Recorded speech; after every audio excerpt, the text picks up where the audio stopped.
Baik, kita mulai pertemuan hari ini ya. Bismillahirrahmanirrahim. Assalamualaikum warahmatullahi wabarakatuh. Kita mulai pertemuan hari ini dengan membaca basmalah. Bismillahirrahmanirrahim. Ya, eh, untuk materi matematika ekonomi ya, hari ini saya akan mulai dengan ini ya. Saya textbook banget gitu ya. Kita akan coba bedah ya bagaimana konsep matematika ya di dalam konsep ekonomi ini bekerja gitu ya.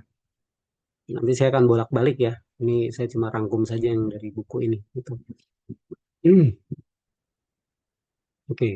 Jadi eh, di sini dimulai dengan istilah kesetimbangan pasar gitu ya. Jadi konteks eh, matematika ekonomi ini gitu ya, memang dikaitkan dengan konsep ekonomi yang sudah kita kenal selama ini gitu ya. Nah, konsep yang apa dibahas di sini adalah mengenai konsep equilibrium atau kesetimbangan pasar.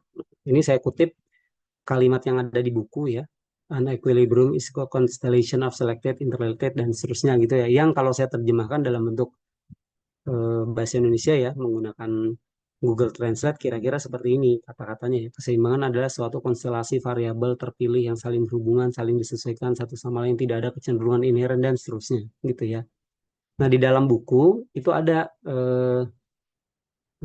apa penjelasan lain ya, uraian kata dari terjemahan ini ya, gitu ya, tentang kata selected, tentang kata interrelated gitu ya, tentang kata inherent gitu yang ya ini mungkin sudut pandang yang lebih umum gitu ya. Nah, tapi kita nanti melihat dari sisi matematikanya seperti apa gitu ya. Jadi kata kuncinya adalah tentang keseimbangan. Nah, di dalam matematika ekonomi ini kita akan melihat suatu model gitu ya. Suatu model dan dalam satu model ini kita memerlukan variabel ya yang harus didefinisikan gitu ya. Jadi dalam konteks pasar di sini ya, pasar berarti kan dalam pasar itu ada namanya jual beli gitu ya. Ada yang dijual, ada yang dibeli. Hmm. Penjualan terjadi karena adanya ini ya, permintaan gitu ya, permintaan. Kemudian ada lagi supply gitu ya, supply barang ya, supply barang. Pembeli ya, pembelian itu ya, itu juga karena adanya permintaan dan adanya supply gitu ya. Nah, kita juga lihat kalau di dunia ekonomi gitu ya, ketika harga, ketika barang sedikit gitu ya, barang sedikit, nah konsekuensinya apa? Wajar bahwa harganya mahal gitu ya. Ya, Anda kalau membaca berita sehari-hari tentang kondisi perekonomian kita, misalkan apa? Dulu pernah ada kasus bawang, ya, bawang merah, harganya mahal sekali, ya, sekilonya lebih dari harga biasa gitu. Nah, konteksnya apa yang terjadi di sini ketika suatu suatu barang gitu ya, suatu barang itu sedikit, ya, kemudian dia akan menjadi mahal. Mana yang diuntungkan, ya? Terkesan bahwa yang diuntungkan adalah si penjual. Benar gitu ya. Bahwa ketika barang itu mahal, ya keuntungan akan lebih besar. Contohnya sekarang menjelang mudik Lebaran gitu ya, ada terjadi apa tuh permintaan yang luar biasa terhadap tiket transportasi gitu ya, misalkan kereta gitu. Harganya ya si perusahaan kereta api ini tentu mengambil batas yang tinggi gitu ya, mengambil batas. Memang ada interval ya, batas bawah batas atas gitu, tapi relatif harganya harga yang naik gitu.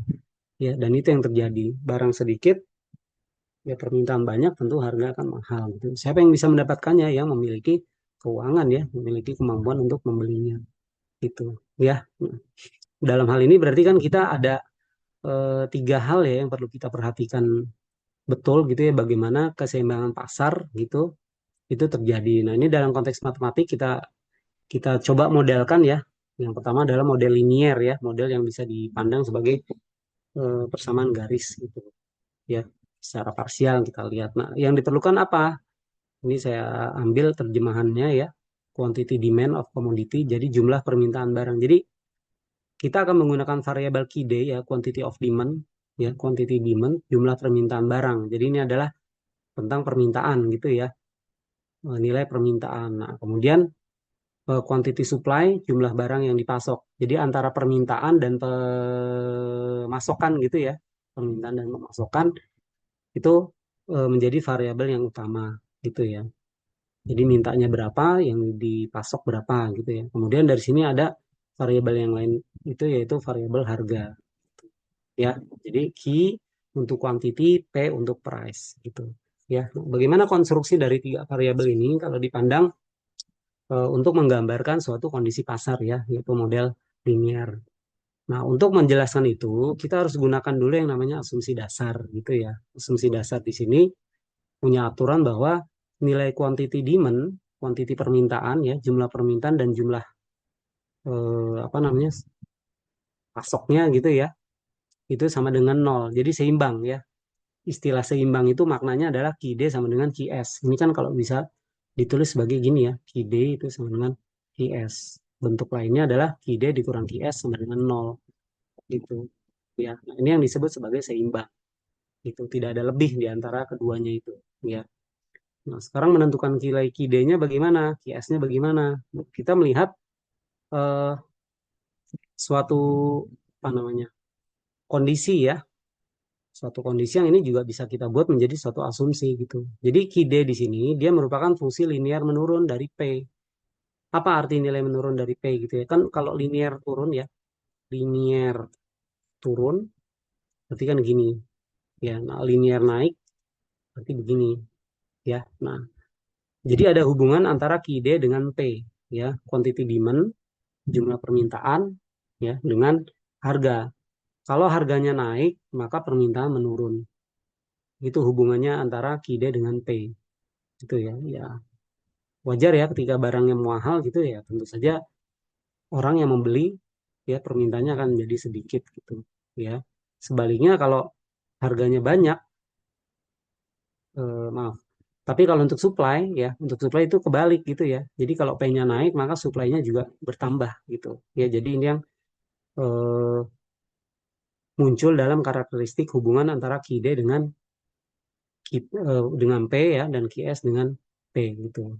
Ya, kan kalau harga sedang tinggi-tingginya tentu kita ingin stok lebih banyak gitu ya supaya eh, keuntungan meningkat gitu. Tapi di sisi lain terhadap konteks permintaan ketika harganya tinggi itu ya permintaannya menjadi sedikit gitu ya. Nah, ini digambarkan dalam suatu model gitu ya, model linear tadi. Jadi eh, nilai KID ya dan nilai apa nih QS gitu ya. Ini cropnya nggak pas gitu ya. Ini bergantung ya. Kalau kalau fungsi linear gitu ya kan secara umum kalau fungsi linear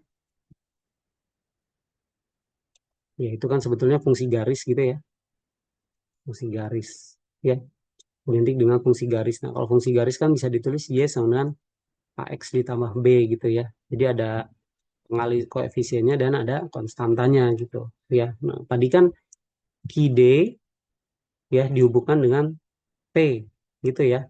IS dihubungkan dengan P ya.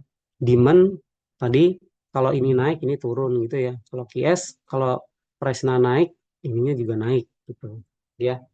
Nah, maka kalau kita buat hubungan antara P dan QDQS ya, hubungan kan berarti kita lihat dia sebagai dua variabel ya. Misalkan ini sumbu horizontalnya sebagai sumbu price ya dan sumbu apa namanya sumbu vertikalnya dia sumbu untuk QD dan QS ya. Nah, yang pertama adalah price. Kita harus punya asumsi price ya, price atau harga ini dia harus positif ya, non negatif ya. Dia harus non negatif gitu. Jadi tidak ada istilah harga negatif gitu ya. Tetapi eh, ketika bicara tentang apa supply gitu ya, supply atau permintaan, nah ini dia bisa saja negatif atau bisa saja bernilai nol gitu ya. Nah, tadi dikatakan bahwa KID, kalau KID itu price-nya naik, harganya turun. Jadi kalau P-nya semakin ke sana, maka nilai KID-nya akan semakin turun. Itu ya. Jadi harganya membesar, maka nilai KID-nya menurun. Maka ini adalah gambar untuk KID gitu ya. Nah, ini gambar untuk KID ini. Fungsi demand-nya ini ya, bentuknya linear. Nah, bentuk linear kan tadi ada AX tambah B. Nah, ini kita tulis A ditambah A dengan ini ya, A dengan BP. Nah, dia nilainya negatif. Kenapa ya? Karena kemiringan garis ini, kemiringannya negatif gitu ya. Kemiringannya negatif. Karena itu, dalam bentuk persamaan garisnya, Y sama dengan suatu konstanta ya, di sini sebut A gitu ya. Oh, bukan Y di sini. Langsung saja ya. Jadi QD itu bergantung dari konstanta awal ya, nilai awal. Jadi ini kan titik nol ya, titik di mana harga nol. Ketika harga nol, tentu price-nya dia memiliki suatu angka awal gitu ya. Harganya kecil, maka kita asumsikan harga awalnya si A kecil gitu ya. Nah, kemudian dia akan berkurang seiring dengan harga yang naik dikalikan dengan suatu koefisien gitu ya, satu koefisien sebutlah sebagai B. Makanya muncul nilai QD sama dengan A dikurang BP seperti ini untuk fungsi permintaan ya. Oke. Bagaimana untuk fungsi penawaran ya? Untuk fungsi penawaran karena dia naik gitu ya, fungsi penawaran dia naik. Nah, supply dia eh, di sini kan gambarnya seolah-olah bergeser gitu ya, seolah-olah bergeser nih di sini itu ke kanan gitu ya kan, kenapa nggak dari sini gitu ya, gambarnya kenapa nggak dari sini. Nah, ini apa, ketika dia tepat di nol ya, di titik ini kan titik 0,0 ya, ini kita baca bahwa apa, price nol dan demand-nya apa, supply-nya juga nol gitu ya. Tapi ini di model ini kita asumsikan bahwa ada suatu harga nih, ini kan harga nih, harga awalnya nih, ada suatu harga di mana supply-nya nol tapi dia sudah ada harganya nih. Kan ini price-nya ya. Price price ketika ketika apa nih, supply-nya nol tapi dia sudah berharga gitu. Jadi ada barangnya ada tapi stoknya tidak ada gitu. Ya, jadi startnya mulai dari sini. Tuh. Kemudian dia menaik seiring dengan kenaikan harga gitu ya. Jadi supply-nya bertambah seiring dengan kenaikan harga dikalikan dengan suatu koefisien ya, sebutlah sini sebagai D gitu ya. Nah, minus C ini kan minus C terjadi ketika apa? Eh, Price-nya nol ya. Jadi ketika harga tidak ada, maka supply-nya dianggap sebagai minus gitu. Kekurangan kekurangan apa nih? Kekurangan supply gitu ya. Jadi gambarnya di sini gitu. Ya. Nah, ini kalau gambarnya seperti ini, misalkan di sini ya.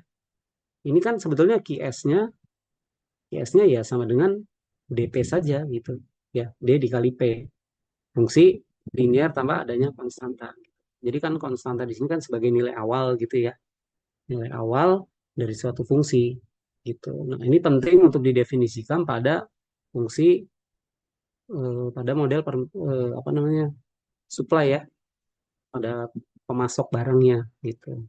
Ya, ini kira-kira gambar yang merepresentasikan. Nah, kemudian terjadi titik potong ya. Apa itu titik potong? Titik potong adalah satu kondisi di mana dia memenuhi fungsi apa, permintaan dan fungsi supply ya, demand and supply.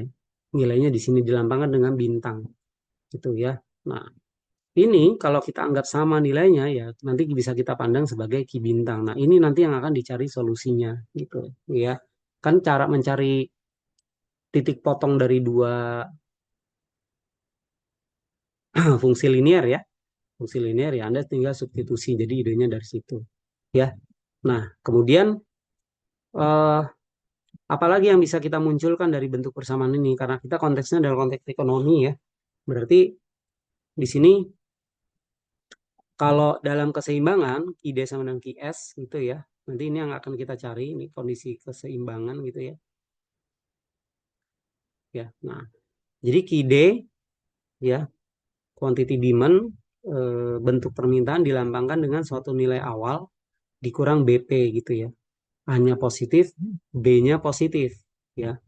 Nah, sebetulnya Nanti Anda bisa cek ya, ketika ada bentuk A dikurang BP, tapi misal B-nya negatif, apa arti B negatif gitu ya. B negatif mengakibatkan QID akan naik gitu. Nah, apa yang terjadi? Jadi dalam matematika kita itu sebetulnya melihat suatu bentuk ya, suatu bentuk persamaan, kemudian kita mainkan syaratnya. Apa yang terjadi kalau A-nya negatif gitu ya. A negatif maknanya apa? B negatif maknanya apa? Variasi dari nilai AB ini plus min ya, kecil nol, lebih nol itu apa maknanya sebetulnya dalam konteks ekonomi. Nah, itu sebagai bentuk eksplorasi Anda gitu ya dalam memahami masalah model matematika ekonomi ini gitu ya. Nah, untuk yang apa nih QS gitu ya. Ini minus C ditambah DP gitu ya. Nah, kalau dalam konteks persamaan garis ini ya, bentuk ini kan bisa ditulis sama dengan A ditambah minus B gitu ya, kali P. Nah, nilai ini adalah nilai kemiringan garisnya ya. Ini juga sama ya, nilai kemiringan garis. Jadi ketika minus B, B-nya lebih dari nol, maka persamaan QD ini, gambar grafiknya dia akan menurun gitu ya. D, kemiringan garis untuk QS, dia nilainya positif, maka kemiringan garisnya akan positif atau menaik gitu ya. Dan ini adalah sesuai dengan asumsi yang kita buat gitu ya, bahwa QD dia linear menurun ya, kemudian QS dia linear naik gitu ya. Oke ya, itu cara memahami dari modelnya gitu ya. Nah, ya Anda boleh baca di sini prosesnya kenapa dia bisa naik, bisa turun gitu ya, maknanya seperti apa. Nah, langkah berikutnya ketika kita sudah menemukan modelnya ini, kita mencari solusinya ya, solusi titik kesetimbangannya seperti apa. Nah, solusi titik kesetimbangan ya, tadi kan kita asumsikan bahwa nilai QD sama dengan nilai QS, kita pandang sebagai Q gitu ya. Nah, kalau ini sebagai suatu persamaan gitu ya, dan QD sama dengan QS artinya lambang lambang D dan lambang lambang D dan lambang S di sini itu dipandang sama gitu ya, berarti ini bisa kita drop gitu. Sehingga kita punya dua bentuk nih, Q sama dengan A kurang BP, Q sama dengan minus C tambah DP. Karena dia bentuk yang sama, maka kita dapatkan kesamaan, kemudian kita dapat bentuk seperti ini dan kita manipulasi sehingga dapat P bintang. Ya, P bintang ini adalah solusi harga ya ketika keseimbangan terjadi gitu ya. Keseimbangan, kadang-kadang kesetimbangan gitu ya. Keseimbangan terjadi. Itu ya. Nah, tadi dalam bentuk yang awal, ini kan nilai A, B-nya positif gitu ya. C, D-nya dia juga positif gitu ya. Maka eh, positif itu tak nol ya. Positif tak nol berarti tak nol ditambah tak nol dia nilainya juga tak nol gitu ya. Nah, ini kenapa penting untuk didefinisikan? Karena ketika kita mempunyai bentuk seperti ini, kita mau mencari berapakah nilai P, harus dijamin bahwa nilai ininya harus tak nol.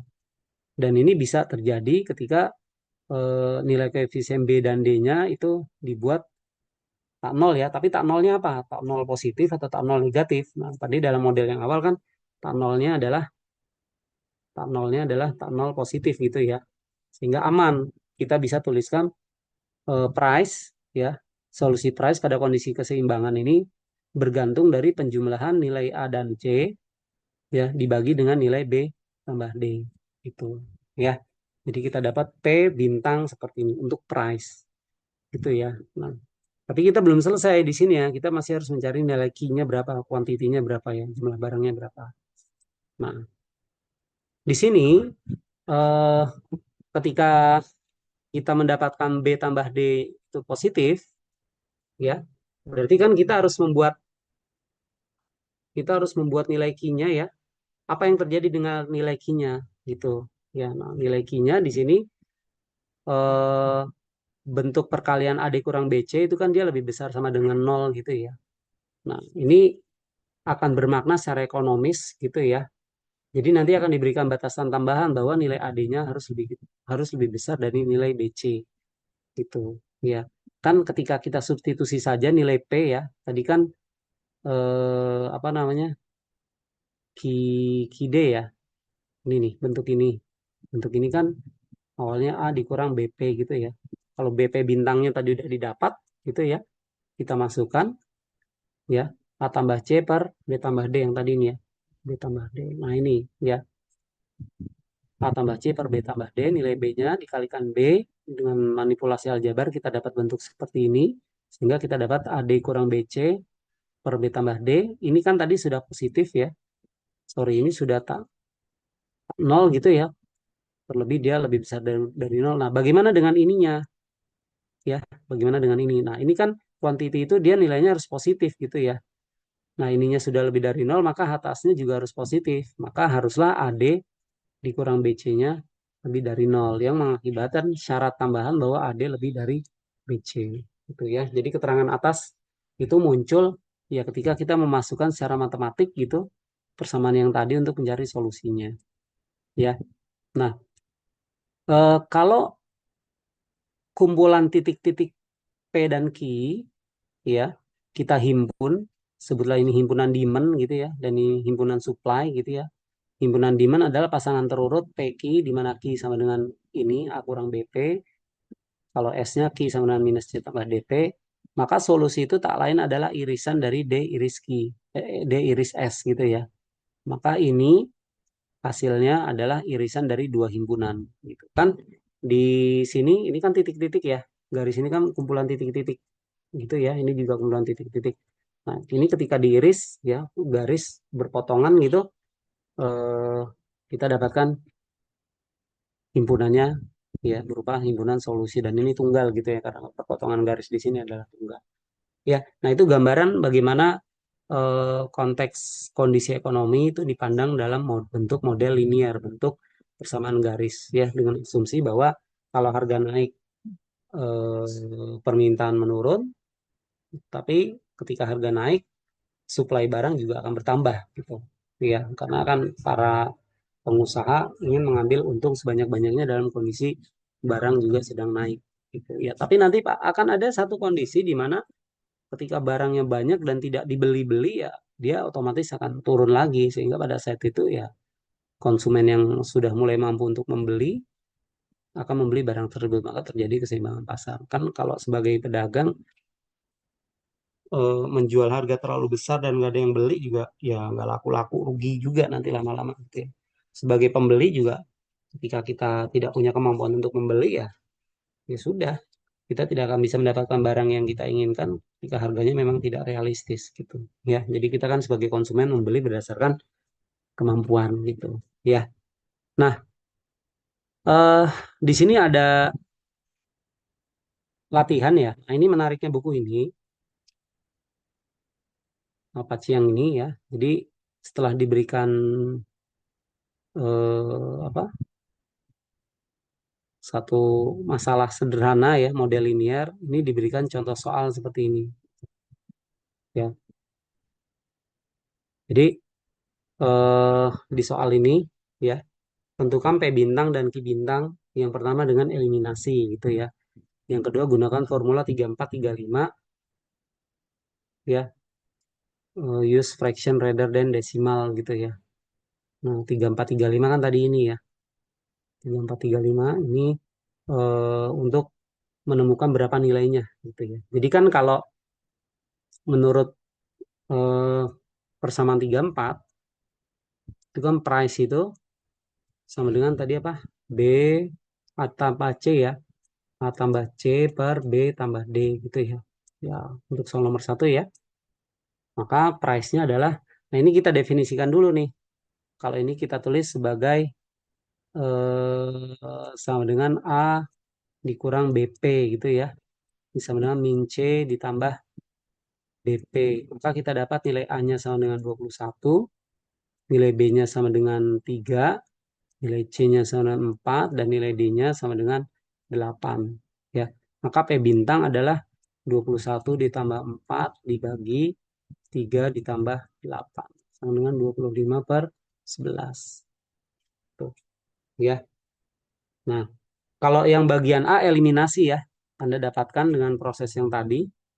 Ini solusinya ini ya, eliminasi itu konsepnya dapat seperti ini. Nah, bagaimana dengan Ki bintangnya? Ki bintang kan kalau secara rumus tadi adalah AD kurang BC gitu ya. AD dikurang BC per B tambah D gitu ya. Ya, kita hitung saja ini menjadi A 21 dikali 8 gitu ya. Ditambah BC 3 dikali BC CC 4 gitu ya dibagi B tambah D 3 ditambah 8 itu ya. Ini nanti didapat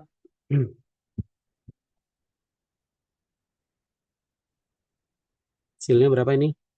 80 tambah 8 kok 80 tambah 8 168 ya. 168 dikurang 12 dibagi 11 ya. Ini kalau kita hitung menjadi 156 dibagi 11 gitu ya. Use fraction rather than decimal. Jadi hasilnya yang kita tulis ini saja ya, 25 per 11 dan 156 per 11 gitu ya. Untuk soal nomor 1 jawabnya begini ya. Nah, soal nomor 2 juga sama ya. Eh, ini ada dua soal yang Anda boleh jadikan sebagai latihan ya. Fungsi permintaan dan fungsi supply-nya ya. Nah, berarti dari sini ketika Anda diberikan eh, suatu bentuk key gitu ya, misalkan key sama dengan misalnya 4 dikurang 5P gitu misal ya. Dengan key ditulis sama dengan misalkan 7P dikurang 3 gitu ya. Misal ya. Ini kalau dalam konteks supply and demand, Anda harus bisa menyatakan yang mana yang dia sebagai demand, yang mana dia sebagai supply gitu ya. Mengenalinya bagaimana? Kalau demand kan tadi menurun ketika price-nya naik gitu ya.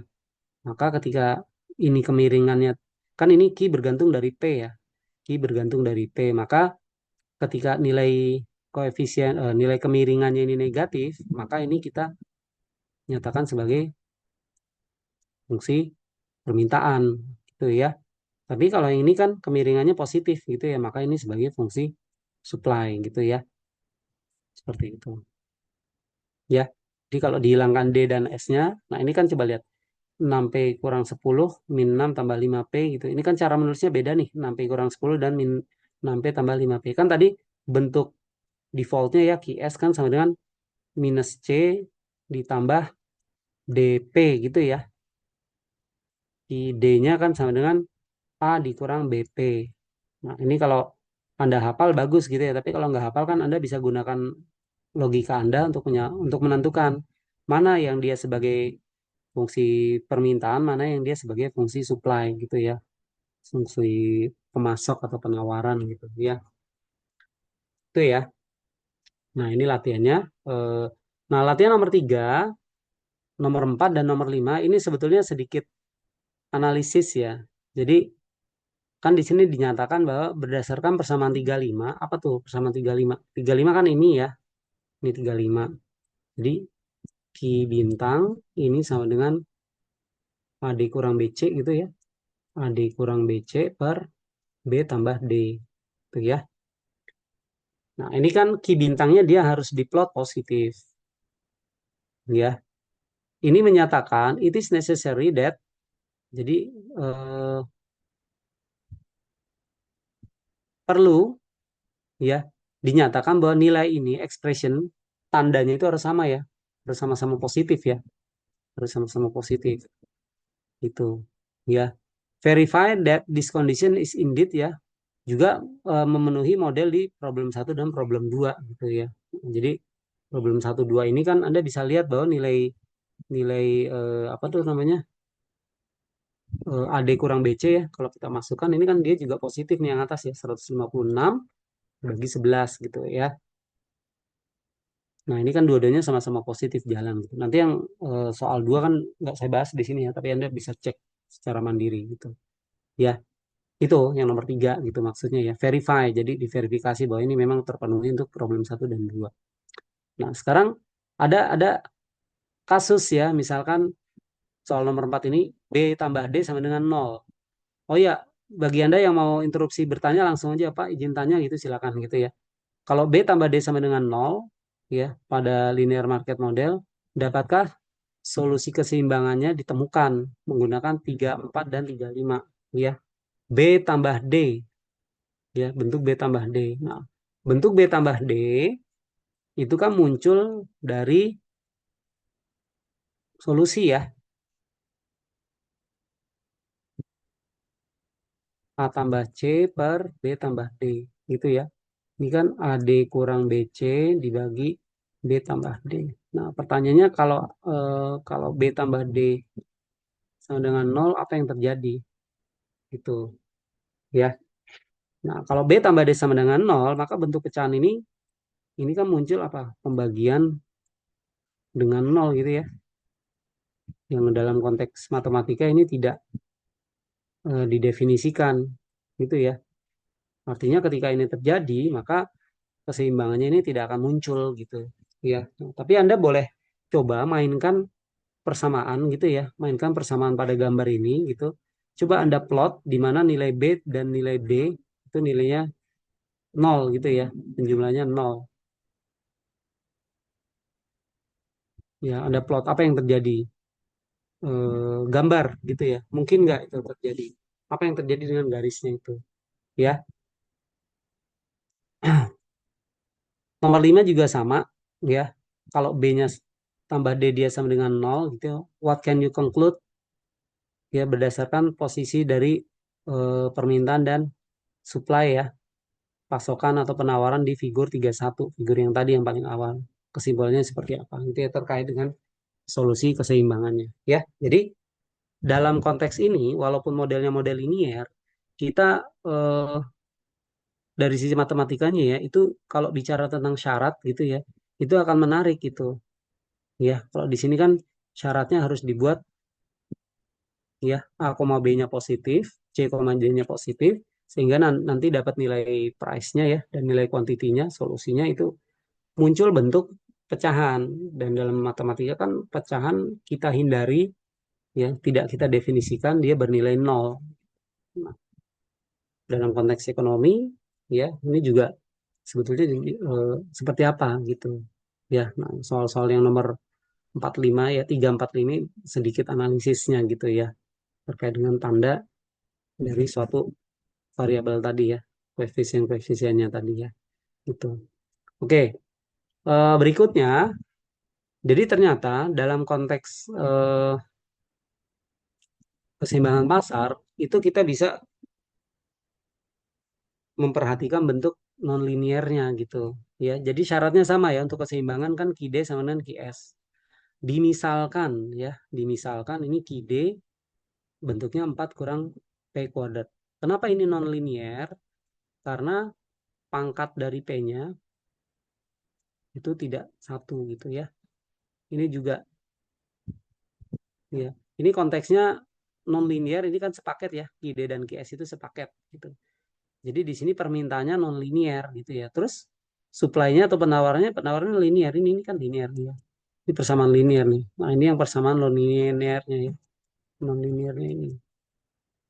Gitu ya. Nah, ini nanti kita kita lihat apa yang terjadi dengan model ini gitu ya.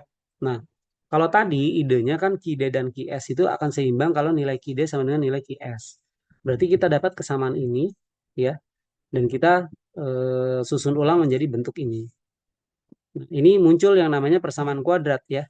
Ini bentuk persamaan kuadrat. Persamaan itu karena ada lambang sama dengannya, kuadrat itu karena pangkat variabelnya itu dia tertingginya sama dengan 2 ya. Nah, berarti kita harus menggunakan konsep persamaan kuadrat nih untuk bisa menyelesaikan ini. Apa saja gitu ya konsep yang kita gunakan untuk menyelesaikan persamaan kuadrat. Kalau persamaan kuadrat kan kita biasanya mencari solusinya ya, faktorisasi ya dan yang lainnya. Nah, tapi ada hal menarik yang terkait dengan persamaan kuadrat yaitu ini ya, persamaan kuadrat dengan fungsi kuadrat gitu ya. Jadi ini di buku ya eh, disinggung ya quadratic equation versus quadratic function gitu ya. Kan tadi bentuknya ini ya, P kuadrat tambah 4P kurang 5. Nah, ini kalau ditulis, bentuknya ya dalam suatu rumusan fp fungsi yang bergantung p, maka dia disebut fungsi kuadrat gitu ya. Fungsi kuadrat adalah fungsi yang variabelnya melibatkan bentuk kuadrat gitu ya. Nah, terus bagaimana kelakuan fungsi ini? Ya, pertama kalau kita kenali dari grafiknya, ya, kita kan substitusi saja ya nilainya min 6, min 5, min 4 dan seterusnya ya. Kan caranya seperti itu ya. Dan kita juga akan dapatkan nilai fungsinya ketika min 6 sama dengan ketika dimasukkan min 6 untuk P-nya maka dapat nilai fungsinya sama dengan 7, min 5 dapat 0 dan seterusnya. Itu. Ya. Nah, ini kalau fungsi kuadrat ya. Terus kalau persamaan kuadrat bagaimana? Persamaan kuadrat itu adalah nilai fungsi kuadrat yang dia dibuat sama dengan 0. Jadi ada di sini kondisi di mana nilai fungsinya bernilai 0. Itu ya. Jadi memungkinkan 0. Ya nanti konteksnya adalah kalau ada pembuat 0, maka dia kalau dalam konteks persamaan fungsi kuadrat itu akarnya gitu ya. Akarnya. Pembuat 0 itu dia sebagai akar. Ya. Jadi kalau fungsi kuadrat, dia nilainya bisa macam-macam. Tapi kalau persamaan kuadrat, maka bentuk fungsinya hanya bernilai 0 gitu ya. Bentuknya seperti ini. Nilai fungsi dibuat sama dengan 0. Ya. Nah, eh, dalam model nonlinear ini yang dibahas, itu muncul bentuk kuadrat. Ya. Kalau di sini kan dibuat dalam bentuk persamaan kuadrat. Tuh ya. Nah, berarti kita menggunakan konsep yang terkait dengan fungsi kuadrat atau persamaan kuadrat. Gitu. Ya. Nah, eh ya yang paling gampang ketika kita melihat apa namanya bentuk fungsi ya kan kita ingin tahu gitu ya kira-kira grafik fungsinya seperti apa. Nah ini kalau kita gambar grafik fungsi kuadrat fp sama dengan p kuadrat tambah 4p kurang 5 ini gambarnya begini gitu ya.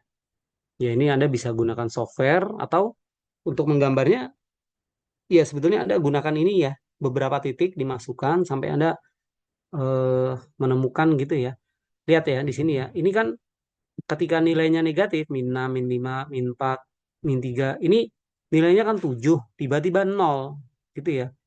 7, tiba-tiba 0, kemudian 5. Jadi nilainya ini positif, ini nilainya negatif. Nah, berarti di antara positif dan negatif itu akan sama dengan 0. Ya, berarti artinya dalam rentang ya, dalam rentang min min min min berapa? Min 6 sampai min 4 itu fungsi ini ya, ini ya memotong sumbu P gitu ya, memotong sumbu P, bukan sumbu X ya. Kalau kalau FP ya sumbu P, tapi kalau FX sumbu X gitu ya. Oh berarti kata kuncinya memotong gitu ya. Kemudian kita lihat lagi nih, negatif, negatif, negatif. Ini kan negatif 5 negatif 8 dia nilainya mengecil ya, mengecil lagi terus naik lagi gitu. Jadi turun, naik gitu kan. Sampai muncul lagi di sini kecil nol lebih nol. Nah, di sini berarti ada kondisi di mana sama dengan nol. Berarti ini memotong lagi nih. Memotong di sumbu P gitu ya. Pada interval min 5 sampai 7. Min 5 salah. 0, 2 ya. Kita lihat ininya. Kalau interval, berarti ini ya. Nah, ini interval. Mana tadi? Min 6 sampai min 4. Nah, ini interval ini nih. Terjadi perpotongan ya. Memotong di sumbu P. Jadi, gambarnya gimana ya? Pokoknya gambarnya fungsi ini dia memotong pada interval min 6 sampai min 4 dan 0 sampai 2 gitu ya.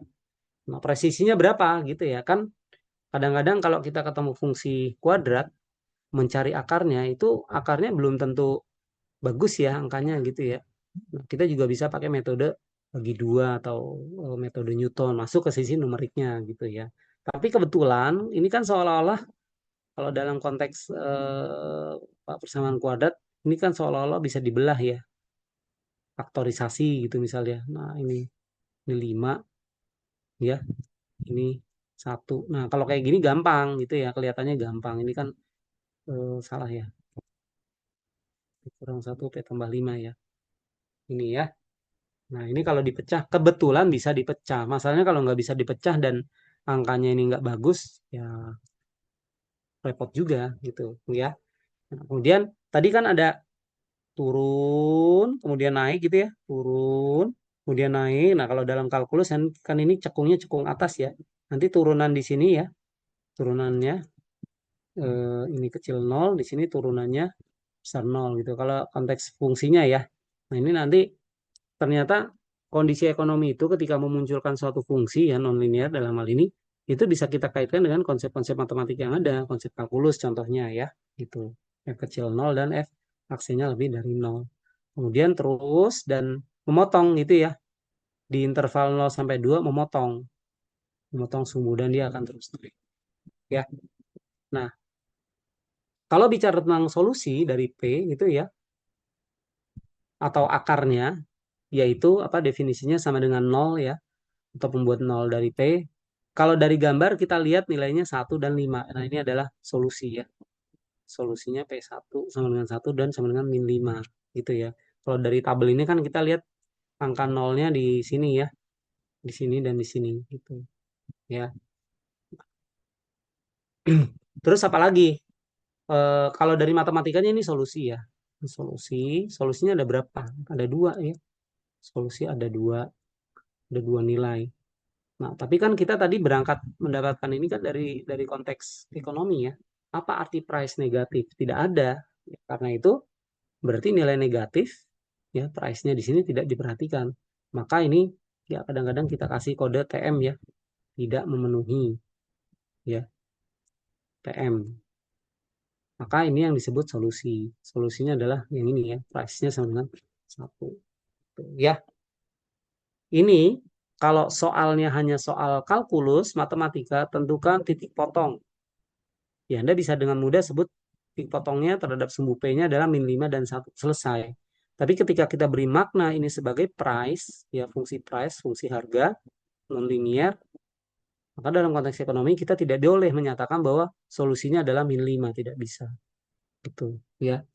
Ya, masalah lain dalam matematika yang mengharuskan solusinya itu diberi batasan, misalkan program linier ya, program linier. Jadi misalkan suatu program linier interpretasi masalah produksi. Produksi apa? Produksi sesuatu yang dia harus bernilai bulat. Tuh ya. Kan kadang kalau kita punya sistem persamaan dua variabel, kita cari solusinya misalkan X dan Y, tidak kita batasi nilainya, maka X dan Y-nya kan bisa real gitu ya. Bisa real, tetapi ketika masuk makna atau variabelnya harus bernilai bulat, maka dalam mencari solusinya kita harus berikan perlakuan tambahan gitu. Gimana caranya supaya jadi bulat? Ya misalkan memproduksi mangkok dan cangkir. Optimal sih nilainya, tapi dengan catatan mangkoknya misalkan 1,7, cangkirnya misalkan 6,9. Apa arti mangkok diproduksi 1,7? Apa arti cangkir 6,9 itu? Ya, apa nih? Jadi 1,7 mau diturunkan jadi 1 atau diturunkan jadi 2 gitu, dinaikkan jadi 2. Nah, itu kan ada kebijakan. Oke, gitu nanti ada lagi konteksnya analisis sensitivitas. Gitu ya. Jadi matematika itu sangat luas ya dan bisa masuk di mana-mana. Tuh ya. Jadi kita harus termotivasi bahwa yang kita pelajari itu sebetulnya sangat banyak manfaatnya. Cuma kadang-kadang kita mencari aplikasi dari teori matematika itu yang bingung ya. Bingung karena mungkin dari sisi wawasan kita belum banyak membaca ya. Karena itu mulai sekarang Anda coba untuk banyak-banyak membaca. Walaupun tetap sisi analisis matematikanya tetap di itu ya, dipegang ya bahwa ini fungsinya kok turun, apa makna turun di sini ya. Turun gambarnya, oh iya kemiringannya negatif. Apa itu kemiringan? Didapat dari turunan pertama dari suatu fungsi gitu ya. Ini kan ada titik belok ya, titik balik namanya ya. Ini kan titik minimum dari fungsi gitu. Apa titik minimum fungsi gitu ya? Titik maksimum fungsi. Kalau bicara tentang konsep turunan, ini terjadi ketika nilai turunannya sama dengan nol gitu ya. Jadi ketika mencari nilai optimal, itu kenapa diturunkan sekali dan dibuat sama dengan nol ya? Karena pada saat turunan fungsinya bernilai sama dengan nol, itu kemungkinannya dia bisa maksimum atau minimum. Kan kalau gambarnya gini, nah di titik sini ya, ini nilai fungsinya sama dengan nol. Tapi di sisi lain, kalau gambarnya begini, ini juga nilai fungsinya sama dengan nol turunannya gitu ya. Kalau ini adalah maksimumnya, kalau ini adalah minimumnya gitu ya. Jadi Anda mudah-mudahan bisa menjawab kenapa ketika mencari maksimum minimum diturunkan sama dengan nol. Ya, kalau naik di sini kan ada perpindahan ya, f aksinya positif menjadi f aksinya negatif. Kalau ini perpindahan dari f aksinya negatif menjadi f aksinya positif. Jadi naik dulu baru turun. Udah paling mentok turun. Namanya puncak itu kan setelah puncak ya harus turun. Kalau masih naik berarti itu belum puncak gitu ya. Ada bicara konsep maksimum global, maksimum lokal. Nah, kalau fungsinya misalkan gini. Nah, gitu ya. Ini yang disebut global, ini yang disebut lokal.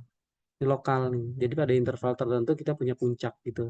Tapi ini bisa juga disebut minimum lokal, minimum global. Jadi yang paling paling paling maksimal ya, paling optimal pada interval. Ya, jadi kalau pada interval AB ini maksimum global, ini minimum global. Gitu ya. Tapi ini menjadi maksimum lokal ya, karena dia bernilai maksimum pada beberapa nilai yang ada kalau dibandingkan. Ya. Oke. Nah, ketika bicara tentang bentuk kuadrat, ya, nah kita kan punya bentuk umumnya ya, persamaan kuadrat bukan fungsi kuadrat ya, persamaan kuadrat bentuknya ini. Coba ada yang tahu nggak kenapa harus ada syarat A-nya tak nol? Memang kalau A-nya nol kenapa? Ada yang bisa memberikan respon? Kenapa dalam formula kuadrat harus diberikan syarat A-nya tak nol? Halo? Ya, ini off cam semua nih, jadi nggak tahu saya. Stefani, ada Stefani? Satu, dua, tiga, lewat. Zidan,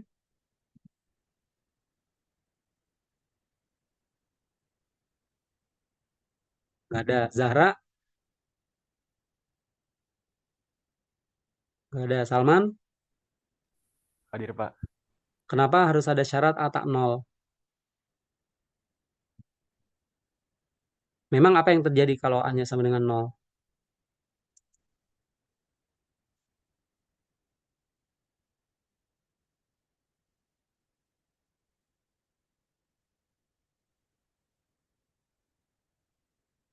Apa yang terjadi dengan bentuk ini kalau nilai A kecilnya sama dengan nol? Kalau kalau dia nggak nol, dia nggak jadi persamaan apa?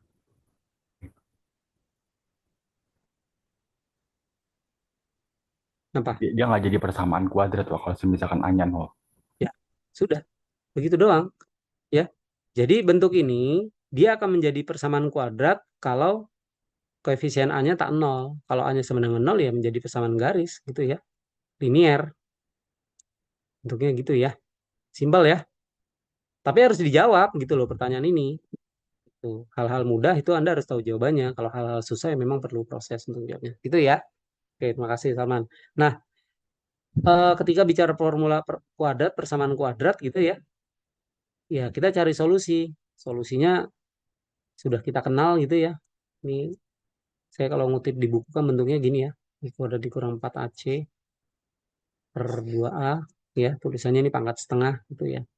Dan ada syarat ini nih. Ada syarat ini B kuadrat kurang 4AC lebih dari nol. Pertanyaannya kenapa? Ada yang mau komen? Kenapa ini harus ada syarat B kuadrat kurang 4AC? Konteksnya apa? Ya, ini konteksnya karena dia bilangan real gitu ya. Ini bilangan real.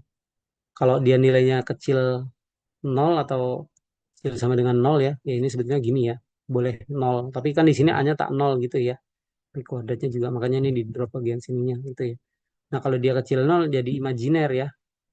Konteksnya menjadi tidak realistis lagi. Kan imajiner kan ngayal gitu ya, bilangan khayal. Jadi nggak bisa dibahas lagi nih kalau dalam konteks dunia nyata, dunia ekonomi gitu. Apa solusinya tidak nyata. Kalau dalam matematika kan kerennya matematika kan kita bisa ngomong apapun, bahkan ngayal pun juga masih bisa dimatematika kan gitu ya. Dan nanti di variabel kompleks kan itu sebetulnya konsep-konsep ngayal semua. I gitu kan ngayal gitu ya. Tapi dalam I ada struktur ya.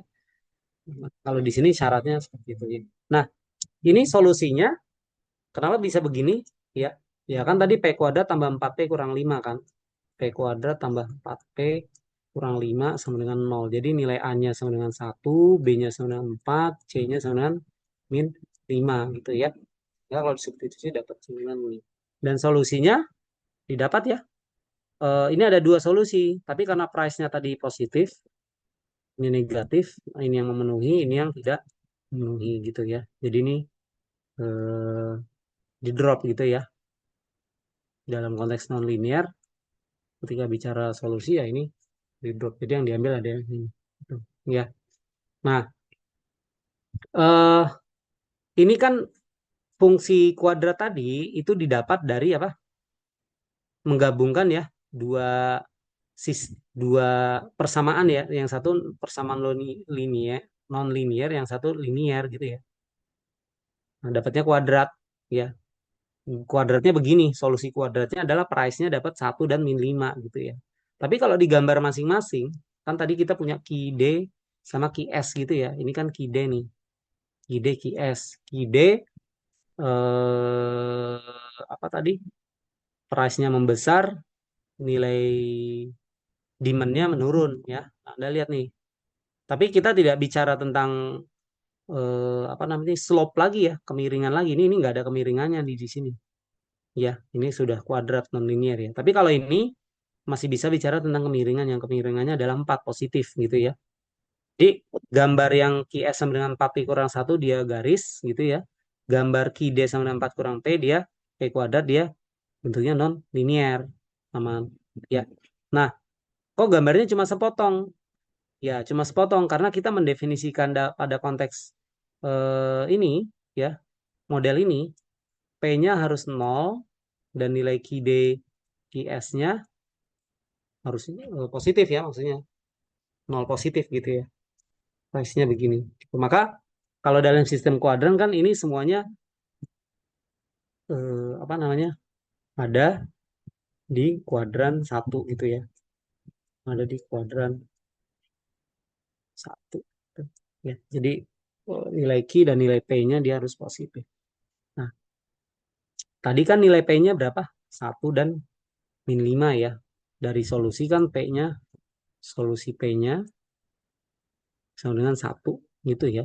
Nanti didapat solusi Q-nya ini setelah dihitung ya tinggal masukkan saja. Kalau P-nya satu maka Q-nya ya IS sama dengan 4 kali satu kurang satu sama dengan 3. Maka di sini sama dengan 3 gitu ya. Dapat titik potongnya seperti ini.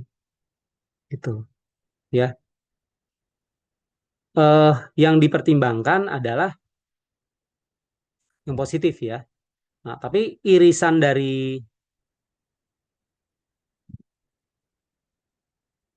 D dan S ya. Ini kan nilai P ya. Satu min 5 nih. Ada satu dan ada min 5. Nih ya, bentuk satu dan min 5. Ini ternyata diambil dua ya. Satu dan min 5 ini ya diambil. Kalau min 5 ya min 5 dari 4 kurang P kuadrat, min 5 kan di sana gitu ya, jauh lah pokoknya nanti bisa diplot nih coba pakai GeoGebra gitu. Ini berpotongan gitu.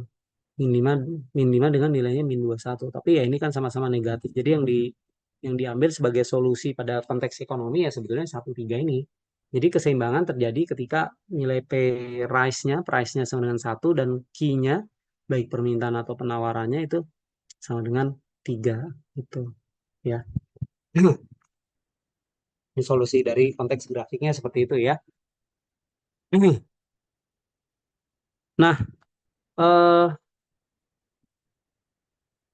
di apa namanya permasalahan polinom ini ya, sama polinom ini kita bicara tentang hal yang sifatnya umum gitu ya.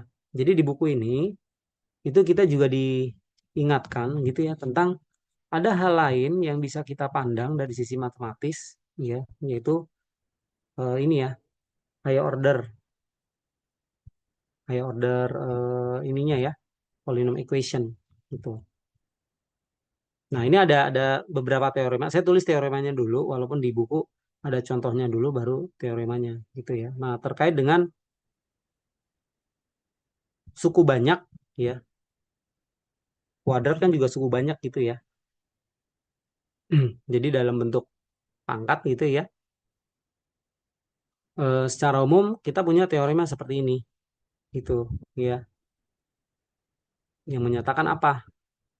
Kalau kita punya persamaan polinom berderajat n, nah ini karena derajat lebih tinggi eh, di polinom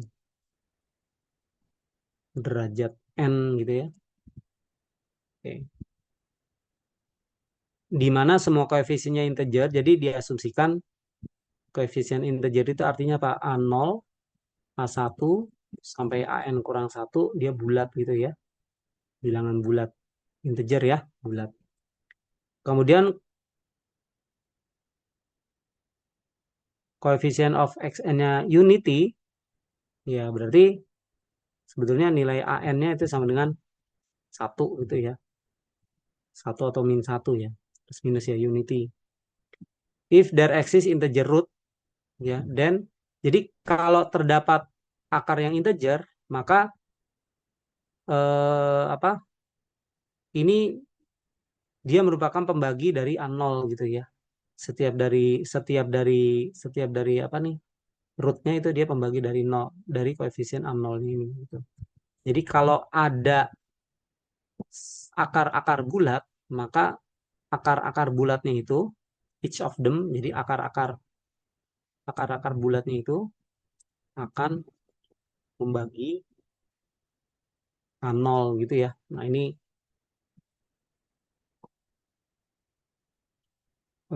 teorema yang pertama ya. Nah, kalau dicontoh kan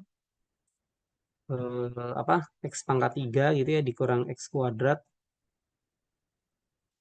dikurang apa, x kuadrat dikurang 4x tambah 4 gitu. Nah, ini kan polinom gitu ya, derajat 3 gitu ya. Nah, ini eh, bisa dipecah gitu ya. Kalau derajat 3 berarti kan x-nya pangkat 3, berarti x kali x kali x. Berarti yang ini adalah x, ini adalah x, ini adalah x. Nah, yang masalah kan sebetulnya mencari berapa bentuknya. Nah, kalau berapa bentuknya ketemu, ya itu menjadi akarnya sebetulnya ya. Di buku ini kan bisa ditulis sebagai x kurang satu, x tambah 2 dan x kurang 2. Nah, ya ini ngambil contohnya yang begini gitu ya. Nah, ini kan nanti solusinya, ini kan artinya kita harus buat tiga perkalian ini ya. Kalau ini dibuat sama dengan nol, ini kan berarti kan sama dengan nol. Nah, pembuat nolnya kan ini gitu ya. X kurang satu sama dengan nol. Jadi Anda harus paham ya, kenapa kok tiba-tiba nanti kan solusinya ini ya. X bintang satu sama dengan satu, X bintang 2 sama dengan apa? Eh, min 2 dan X bintang 3 sama dengan 2 itu dari mana sih sebetulnya? Jadi kan kalau ada tiga bentuk perkalian, hasilnya sama dengan nol, maka satu diantaranya harus bernilai nol. Bisa X kurang satu yang sama dengan nol, atau gitu ya, X tambah 2 yang sama dengan nol, atau X kurang 2 yang sama dengan nol. Oleh karena itu, maka solusinya adalah X satunya bisa sama dengan satu, atau X 2-nya bisa sama dengan min 2, atau X 3-nya sama dengan 2. Gitu ya. Berarti ada tiga solusi. Nah, kemudian Anda bisa lihat bahwa bilangan satu min 2 dan 2 dia semuanya semu semuanya ini membagi 4 ya. Gitu kan? Satu membagi 4, min 2 membagi 4, 2 membagi 4 gitu. Ya, seperti itu ya hubungannya ya. Jadi ini kalau kita lihat if there exists integer root ya, dengan catatan integer root ya, akarnya akar integer gitu ya. Kalau lah kan kalau polinom derajat tinggi itu bisa jadi akarnya tidak bulat ya. Kalau tidak bulat ya berarti tidak membagi si nolnya gitu. Ini akar bulat ya. Jadi khusus akar bulat saja ya. Akar bilangan bulat. Akarnya bilangan bulat. Ya, plus nih gitu ya.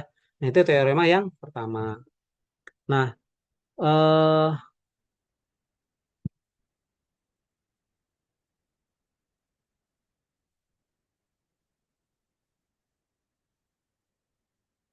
teorema yang kedua, ya,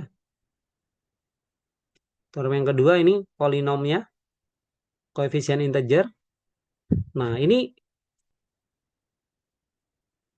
if, nah lihat ya, ada syaratnya. If ada akar dalam bentuk rasional R per S sebutlah ya, di mana R dan S-nya bulat gitu ya, without common divisor except unity. Jadi kalau dalam bahasa teori bilangan dia relatif prima ya R dan S-nya gitu ya. Jadi nggak boleh sama gitu, tidak ada pembagi bersamanya ya. Maka R kecilnya ini dia menjadi pembagi dari A0 dan S-nya dia justru menjadi pembagi dari AN gitu ya. Nah, ini R pembagi A0, S pembagi AN gitu ya. Nah, ini teoremanya eh, contohnya yang di buku itu ya. Jadi misalnya apa? Ada polinom X pangkat 4 ditambah 5 per 2 X pangkat 3 dikurang berapa nih? 11 per 2 X kuadrat dikurang 10 X ditambah 6 sama dengan 0. Nah, ini apa ya? Nggak, nggak, nggak gampang ya nyari akarnya ya. Oke lah, kalau agak jelimet gitu, ini misal idenya dikali 2 menjadi apa nih? 2x pangkat 4 ditambah 5x pangkat 3 dikurang 11. X kuadrat dikurang 20. X ditambah 12 sama dengan 0. Nah, ini dua persamaan, dua polinomial derajat tinggi yang ekivalen ya. Ini ekivalen, tidak sama ya. Nah, ini eh, kalau dibandingkan dengan teorema yang satu, itu kan pangkat X tertingginya ya, koefisien dari X tertingginya ini satu, ini kan jadinya dua gitu ya. Nah ini satu, benar satu. Jadi kalau bentuk yang ini dia tidak menyalahi gitu ya, menyalahi tanda kutip teorema satu ya. Tidak, kenapa? Ya kan koefisiennya satu, jadi pangkat X yang tertingginya gitu. Ya, ya. Jadi polinom derajat tinggi, kalau misal koefisien di variabel dengan pangkat tertingginya tidak satu kan bisa kita buat satu gitu ya. Misalkan soal aslinya yang bawah ya kita buat jadi yang atas. Nah, dia tidak menyalahi bentuk teorema satu gitu ya. Tapi eh, masalahnya kalau kayak gini kita nggak bisa ya eh, gunakan konsep teorema satu gitu ya. Kalau misal diubah menjadi seperti ini karena dia tidak unity lagi gitu ya. Terus nyari akar-akarnya gimana? Ya ini kalau dibentuk jadi gini ya. Ini salah satunya kan pasti ada yang begini nih, 2x gitu ya. Ya ada metode tersendiri ya untuk mencari akarnya gitu ya. Oke, tapi ya kira-kira begini gitu ya. Gimana nih variasinya gitu. Ya, nah tapi kita pakai teorema dua ini ya. Jadi kalau nanti ketemu akarnya rasional ya dalam bentuk R per S gitu ya, R kecil per S kecil, ya Anda akan R dan S-nya bulat, tidak memiliki pembagi ini maksudnya gini nanti ya. GCD-nya nih, GCD. Great common divisornya satu gitu ya dari R dan S, maka nanti kita akan dapat hubungan R-nya itu membagi A0 dan S-nya membagi N gitu ya. Nanti coba dicek nih, ini jadi ya ini aja lah, tambahan aja gitu ya. akarnya berapa gitu. Oh iya, kelompok yang bersangkutan nanti coba dicari nih akarnya berapa nih. Ketemu nggak ya? Buku ini nggak dikasih gitu. Ya. Eh,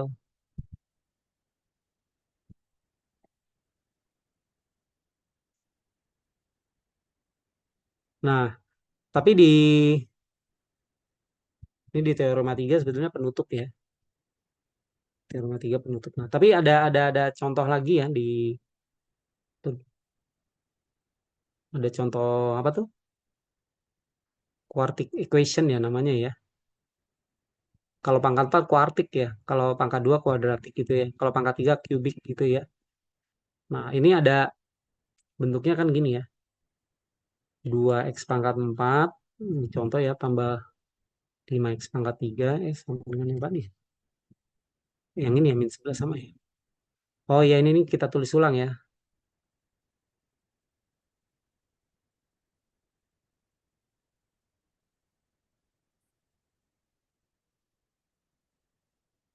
Nah, ini ya.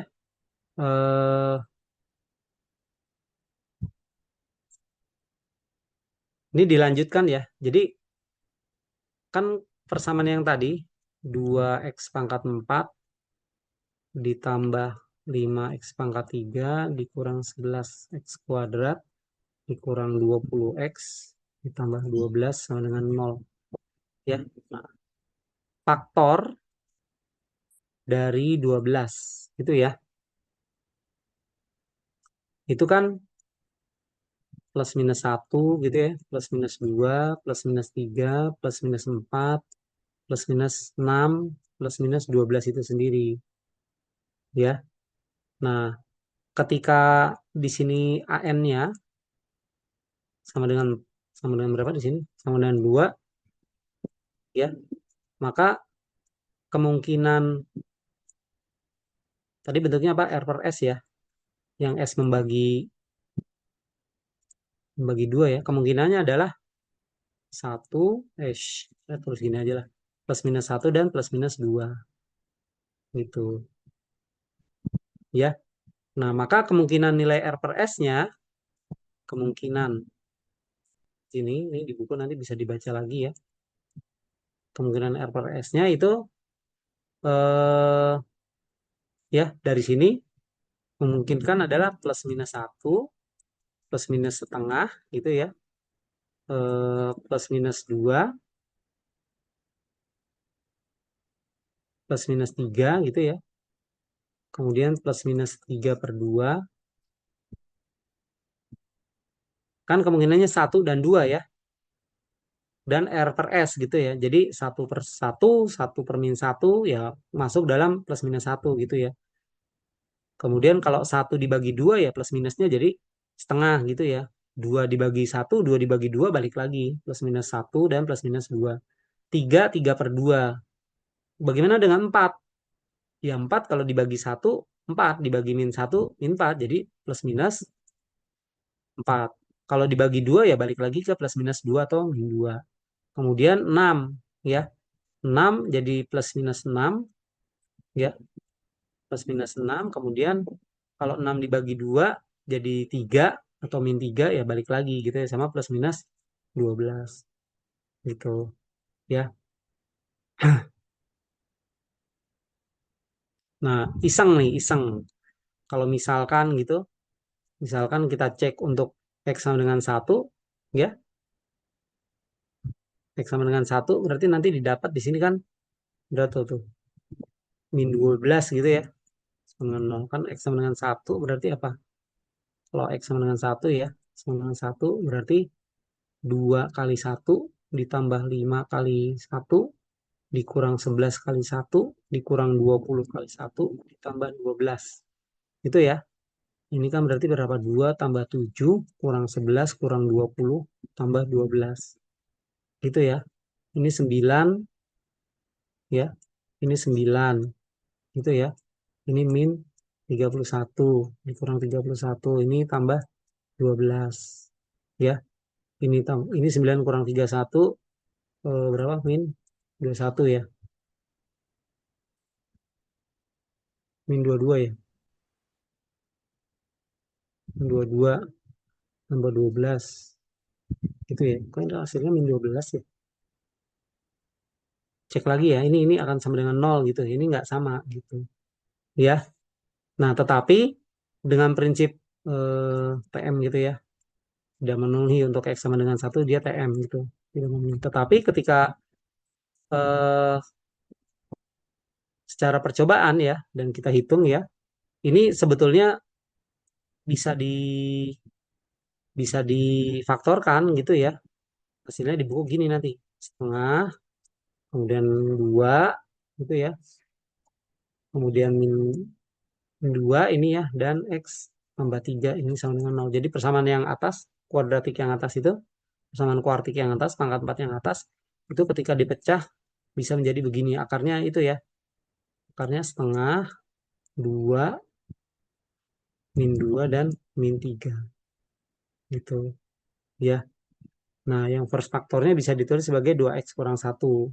Atau ini bisa ditulis sebagai apa? 2x kurang satu gitu ya. Bisa ditulis kalau mau dapat yang x pangkat 4 saja gitu ya. Maaf kalau kalau ya kalau 2x pangkat 4 ini jadi 2x kurang satu. Tapi kalau x pangkat 4 menjadi x kurang setengah gitu ya.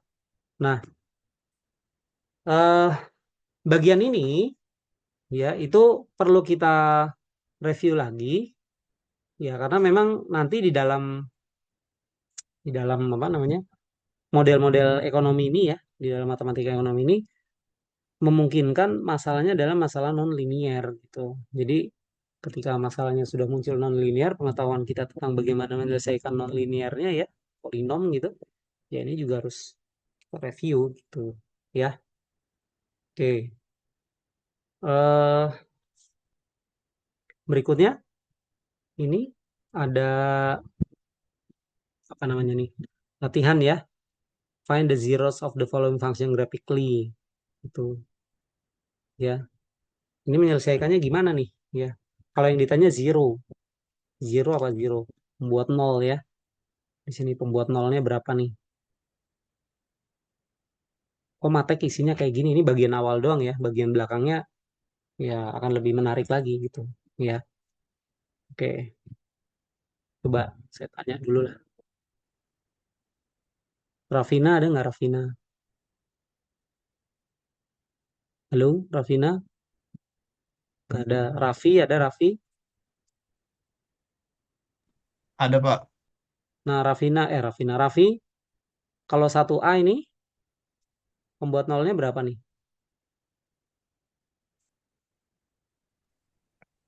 5/3 Pak. 5/3 ya. Oke. Kok cepat banget? Dapatnya dari mana tuh? Saya sudah bisa latihan Pak, insting Pak. Insting, oke. Jadi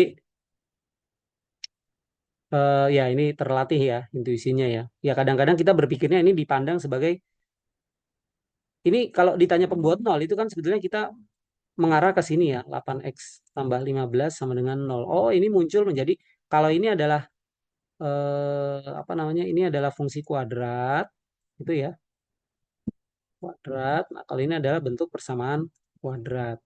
Itu ya. Nah, ketika ini pembuat nol menjadi persamaan kuadrat kan, ya langkah klasiknya ya dibuat begini kan. Itu ya. Nah, tadi Rafli dengan cepat gitu ya menulis 35 ya. Ini kan kalau kita tulis menjadi kurang 3 ini dikurang 5 gitu ya. Maka didapat X sama dengan 3 dan X sama dengan 5 gitu ya. Pembuat nolnya gitu. Nah,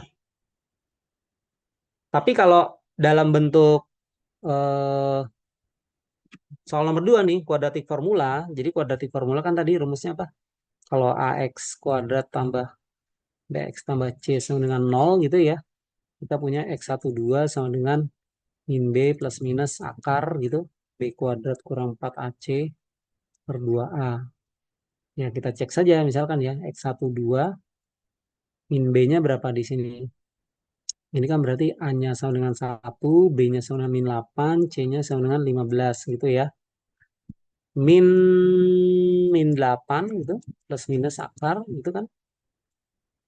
B kuadratnya adalah min 8 kuadrat dikurang 4 kali 1 kali 15. Itu ya, dibagi dengan 2 kali 1. Nanti didapat 8 plus minus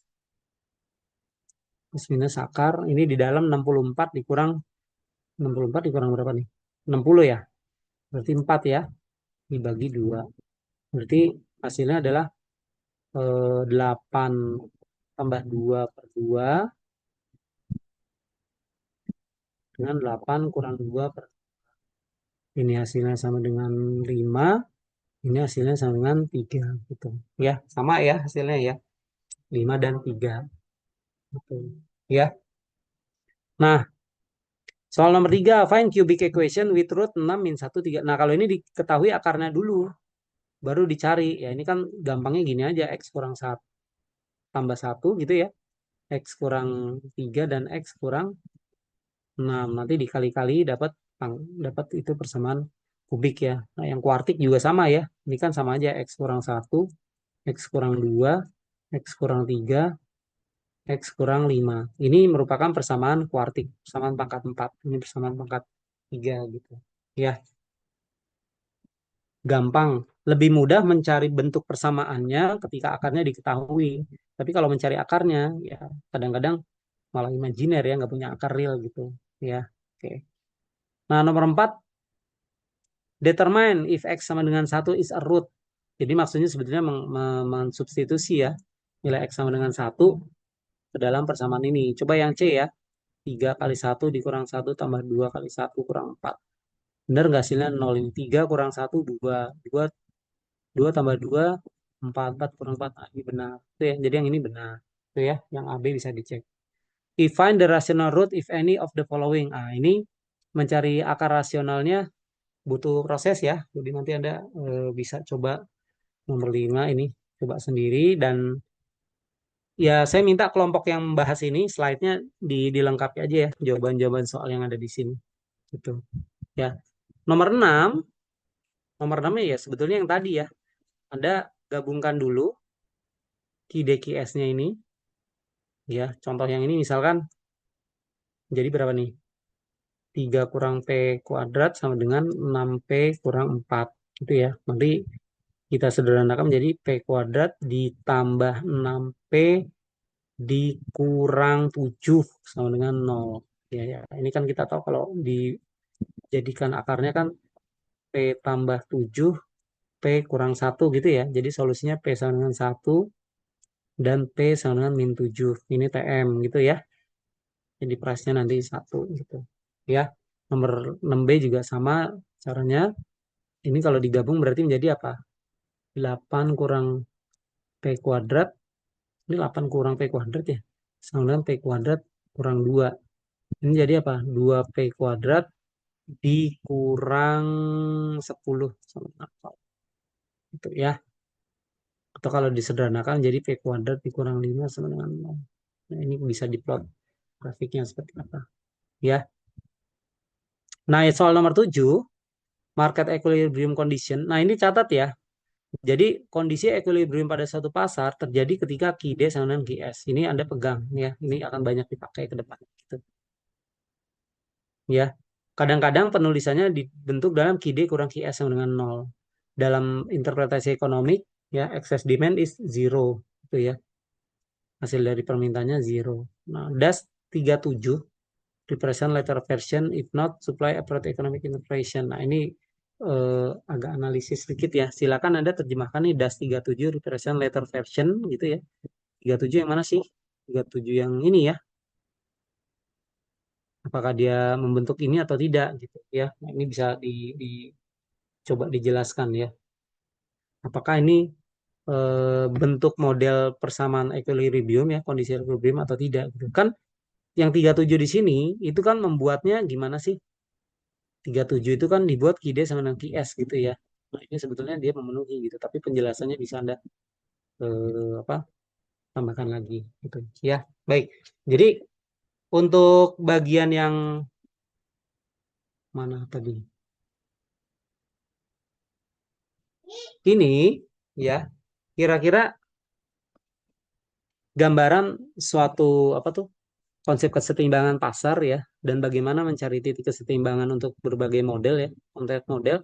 Untuk yang linear dan non linear ya sederhananya begitulah kira-kira sederhananya ya. Nah, tapi di dalam buku itu masih ada di bawahnya ya. Nih, masih ada ya kesetimbangan pasar secara umum gitu ya. Ada macam-macam kasusnya yang kalau dalam RKS ini kan ada model-model pasar gitu ya, national income, input, in output relatif. Ini kalau di pembagian kelompok Anda ya, ini, nah ini, ya sebetulnya ini ya, ini kelompok siapa nih?